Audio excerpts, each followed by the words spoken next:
quel intérêt Dieu gagne à te délivrer de ton mari ou de ta femme de nuit? Ça fait un moment que tu as recours à Dieu pour avoir un sommeil, un réveil ou une vie paisible.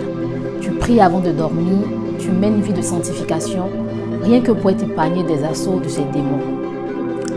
Mais dis-moi, t'es-tu déjà posé la question de savoir pourquoi Dieu devrait te délivrer? Pour toi qui es chrétien, t'es-tu déjà demandé mais pourquoi le Seigneur met du temps à te délivrer? Dans cette vidéo, je vais t'expliquer pourquoi Dieu veut te délivrer avant que tu lui demandes. Je vais t'expliquer pourquoi il met du temps à te délivrer et ce que tu dois faire pour le pousser à te délivrer. On fait ça juste après ça.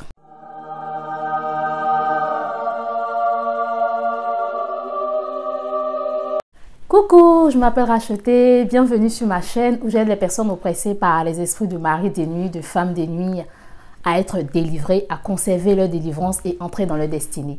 Tout d'abord, avant que tu aspires à ta délivrance, Dieu est le premier à vouloir te voir délivré de cet esprit de mari des nuits ou de cette femme de nuit. Tout simplement parce qu'il t'aime, parce qu'il t'a créé pour accomplir son plan parfait, qui est d'ailleurs le meilleur.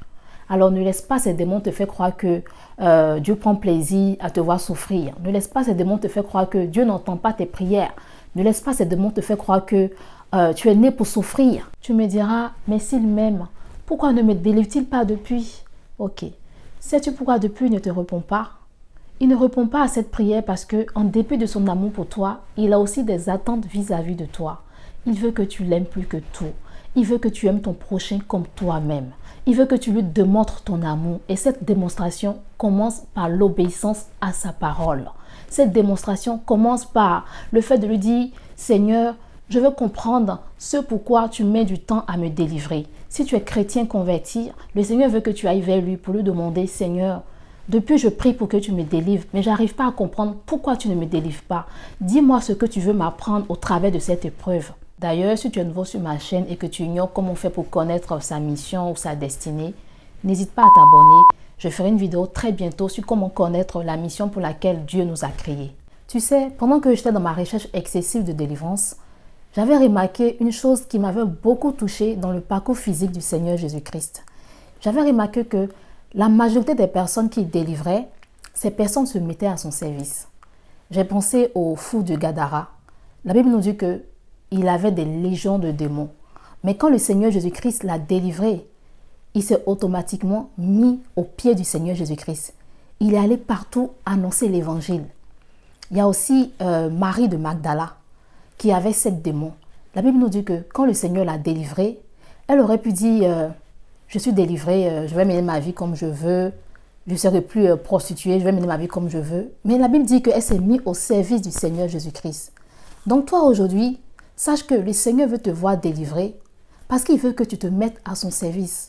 Attention, ça ne veut pas dire qu'il faut que tu sois pasteur. Non. Moi où je suis, je travaille, je fais d'autres choses.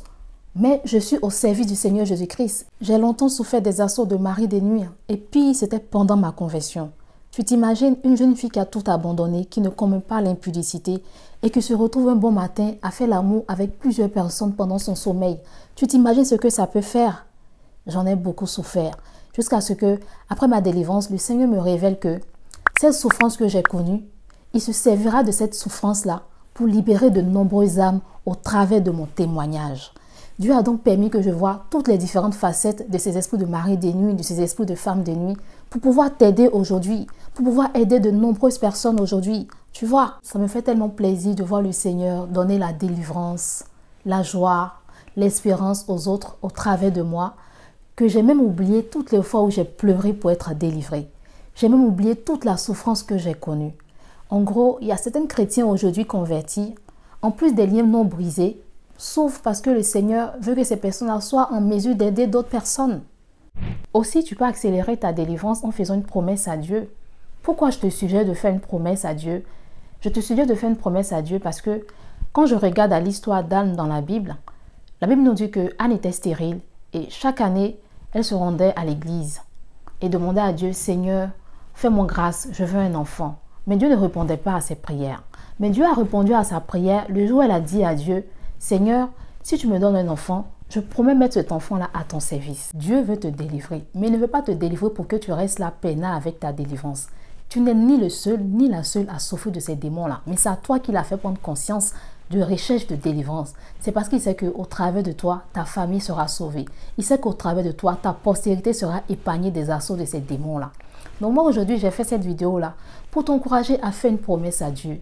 Dis à Dieu, Seigneur, si tu me délivres, je promets arrêter la vie de péché.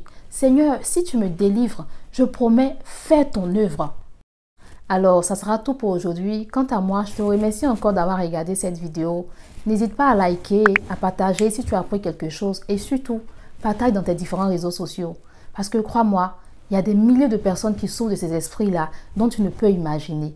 Que le Seigneur te bénisse. À très bientôt. Bye bye.